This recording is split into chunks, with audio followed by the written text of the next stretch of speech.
my fans over there. Shout out. Thanks for joining us today here on the Ford booth and behind the Blue Oval. I hope you're all able to attend the press conference today, where we introduced 3 new members of the Ford family, of the Ford Performance family. I don't know if they've made it up their way up from the stand yet or not, but hopefully, eventually they'll be up here. You'll be able to see the new Ford Raptor, the new Shelby GT350R, and of course, the new Ford GT, which follows our recent reveals of the Focus ST and the GT350, and confirmation that we will be bringing a Focus RS and taking that vehicle global. So, certainly one of the very first questions that probably leaps to your mind after making an announcement like this morning is, why is Ford making such an investment in performance products? You know, why invest in building an all-new supercar? What does it mean for Ford?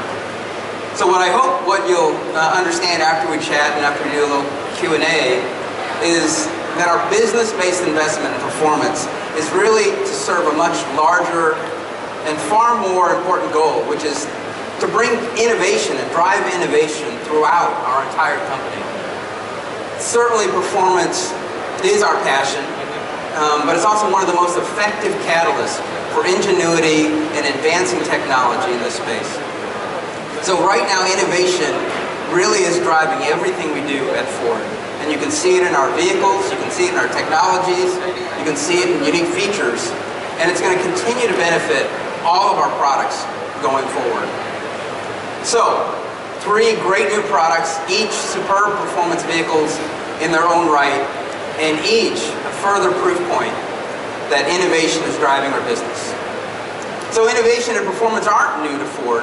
It actually dates back before the inception of the company. Henry Ford won in the sweepstakes racer against Alexander Whitten. It was an upset victory in front of Detroit's elite businessmen. And those same businessmen came forward to back Henry Ford with investment into his new company.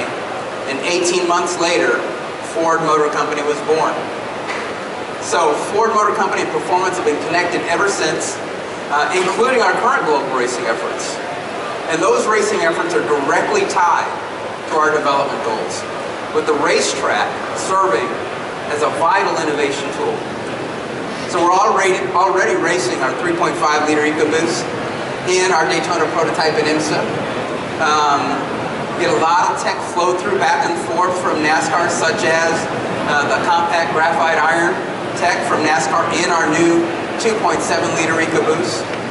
What we've learned about aerodynamics in racing is finding its way directly into production vehicles. The front end of the new GT350 is unique from the A-pillar forward, completely different than the base Mustang GT, to improve downforce and cooling. And it's not just the performance vehicles that benefit. The Edge and the Explorer incorporate air curtains that we picked up from racing. And the Edge F-150 and Escape have active grille shutters too. So in fact, racing is so important as a key driver of innovation that you may recall at the end of last year on December 11th, we announced that we're bringing Ford Racing into the performance business under our One Ford plan and under its own umbrella that we now call Ford Performance. Ford Performance is going to help us strengthen and grow our performance vehicles all through the lineup, worldwide, and let us focus on delivering vehicles and experiences that our performance customers really want. Ford Performance is that halo under which we're leveraging performance innovation to deliver performance cars, utilities, and trucks that our performance vehicle customers expect, and unifies our Ford Motor Company's SVT team, Team RS, Ford Racing, and increases our engineering capabilities across all of those with successes both for our production vehicles and in racing. And it's going to continue to nurture that already powerful relationship that Ford has with that enthusiast customer. So, why all this new investment in performance? For one, and really important, it's great for business. Performance vehicles play a key role in our portfolio in attracting new customers to the brand, retaining existing customers within the brand, and importantly, establishing long-term relationships with those customers that are often younger and wealthier. It generates greater showroom traffic, And most importantly, this performance business is actually a growth business. Performance vehicle sales are actually significantly up 70% in the US since 2009. And it's actually growing even at a fast rate in Europe in an extraordinarily difficult overall market. And high-performance vehicles draw customers that in general are younger, better educated than the average car buyer. So our lineup of ST performance cars has already created a solid foundation for these upcoming Ford performance vehicles. For example, more than 65% of ST customers come from outside of the Ford brand. Millennials purchase ST vehicles over twice the rate of any of the rest of the Ford brand. And in general, performance vehicles attract more millennial customers than any of the base Ford vehicles. 50% of those performance vehicle owners' next vehicle purchase is a Ford. And thanks to all of this, we're now well positioned to leverage this growth opportunity with performance versions of our cars, utilities, and trucks. Expanding on that, 50% of Fiesta ST buyers are under the age of 35, and 30% of those Fiesta ST buyers have a household income of $100,000 or more. Secondly, and the reason we're here today as to why we're in performance vehicles and Ford performance and racing, is it provides a platform to showcase our technology innovations. This allows us to pilot advanced technologies and supporting flow through those technologies into mainstream products. So much of the technology on display today is going to help us make significant impacts across our entire vehicle lineup going forward.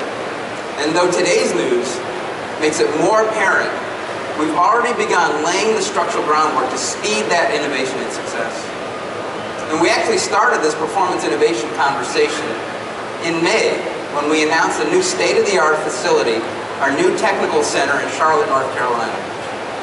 This center is going to help our race teams and our engineering teams deliver racing innovations and advanced tools for use in our performance and all of our production vehicles. So racing remains a vital innovation lab for Ford as well. It's our ultimate product development test bed, and it's a proving ground for passionate engineers, allowing them to innovate in the arena of top-level competition. For example, the F1 grade driving simulator at our Charlotte facility is going to help speed not just racing, but eventually consumer product development as well. And let's take a look at some of the innovations stemming from the vehicles that we announced today. Certainly our EcoBoost technology is synonymous with innovation. It's one of the smartest technologies Ford has ever developed, and a technology that powers our Ford performance cars in nearly every new Ford vehicle. So delivering efficiency, durability, fun-to-drive performance for millions of people around the world. These are high-performance engines that are a natural fit for our performance vehicles. So both the Raptor and the new Ford GT will use a unique high-output version of the 3.5-liter EcoBoost. In the Raptor, the 3.5 EcoBoost will produce significantly more horsepower than the previous generation 6.2-liter V8, while also delivering better fuel economy. In the GT, this twin turbocharged direct-injected V6, 3.5-liter V6 is going to produce more than 600 horsepower. Right, team? This new 3.5-liter EcoBoost is part of a new generation of efficient performance, and one that we've already seen success in introduction in the Focus ST and the Fiesta ST. But what's different today is that we can now talk about performance through efficiency. And that's why EcoBoost is such an advantage when it comes time to turn up the wick in terms of performance. So the new 3.5-liter EcoBoost will have its own set of innovative technologies within it, including a dual injection system, both port fuel injection and direct injection, and an electrically activated turbocharger wastegates. So these new features allow for more precise fuel metering at all engine speeds and help improve both efficiency as well as engine response. Looking at the new GT350, front end of the GT350 and the GT350R are completely different than the Mustang GT to improve downforce and cooling. The aluminum hood has been lowered and sloped and tightly wrapped around the engine for the smallest aerodynamic profile. Front and rear aero elements have been balanced to work together on the track. The fascia has been resculpted to to provide a lower front splitter with maximum pressure and even a ducted belly pan to deliver more downforce. The hood outlets act as heat extractors while also reducing underhood lift at high speed.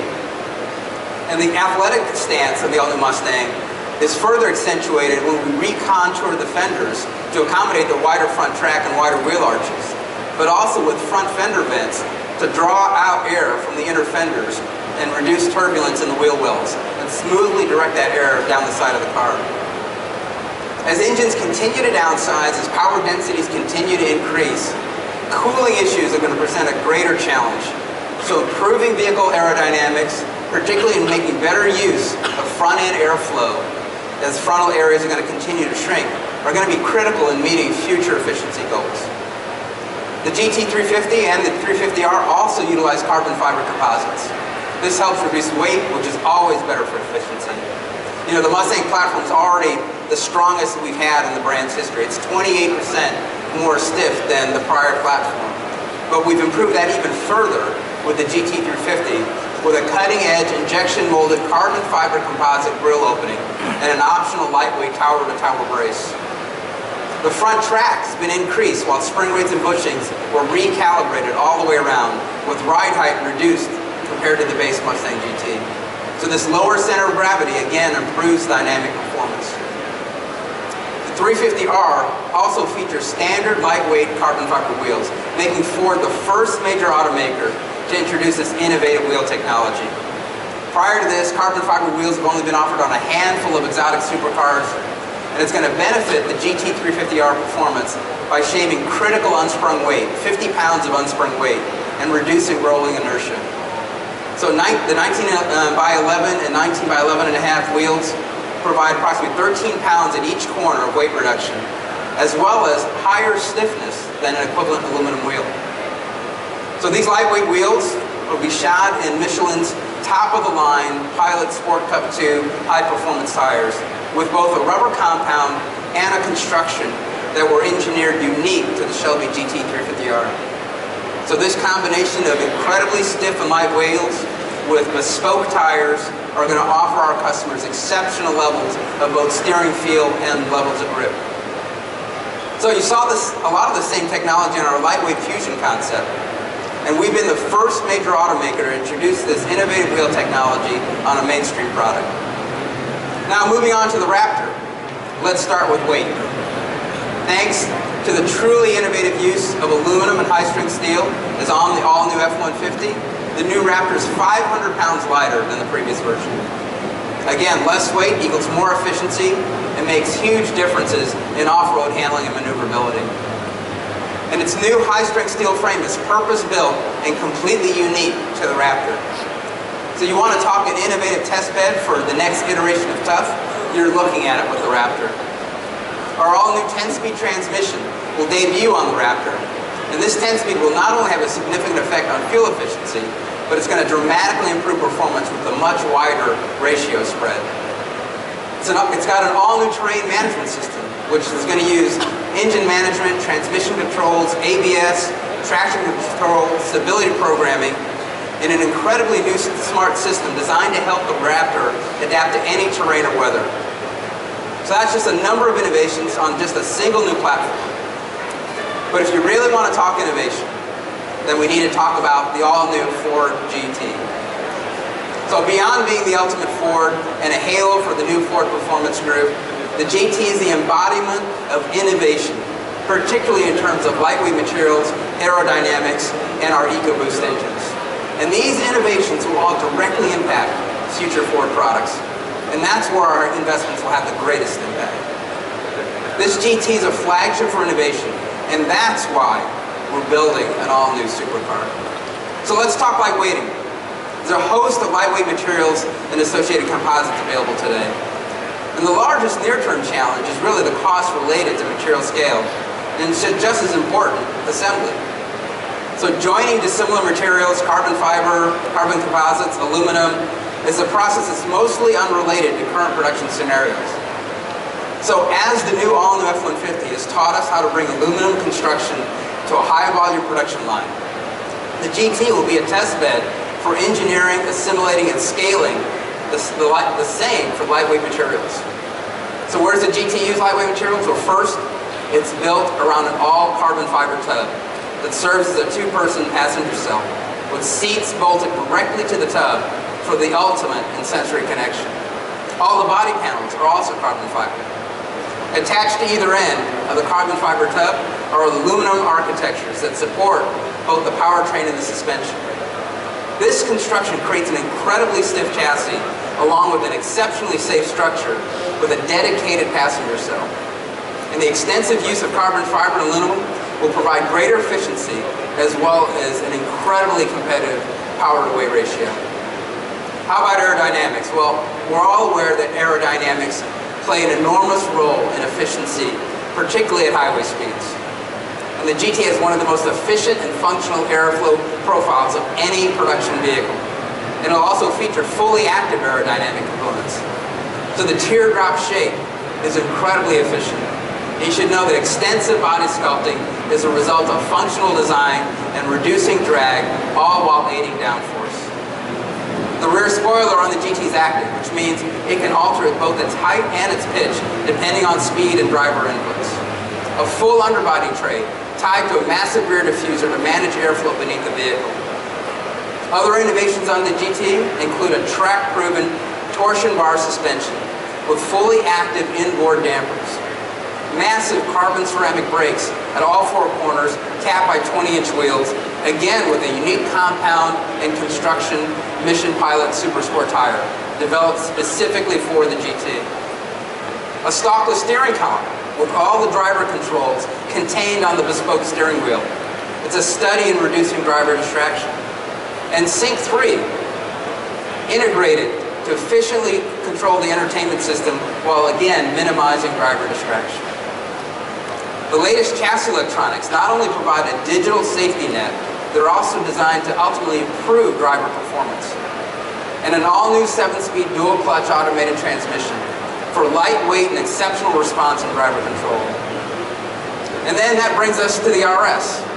So we announced December 11th that the Focus RS is coming, and we're going to take that vehicle global for the first time.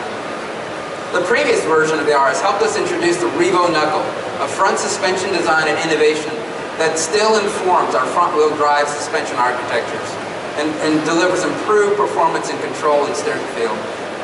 So what innovations is the Focus RS going to bring? Well, they'll be significant, but stay tuned. It's a little too early to talk about that. But what's clear is we're making an obvious, large new investment in performance. And this investment is going to help us drive a wealth of new innovations, new ideas, and better products. So what I hope you'll take away from today's discussion is that we've got some amazing new products, clearly. And boy, they're going to be fun. But the real fun is going to be watching how these technologies we develop for performance products are going to proliferate into all of our Ford products and improving the value and efficiency of the entire lineup. So, that's what's true for performance of innovation. I want to thank you for taking your time today, and I'd be happy to take a few questions. Great. Chair will make me look taller.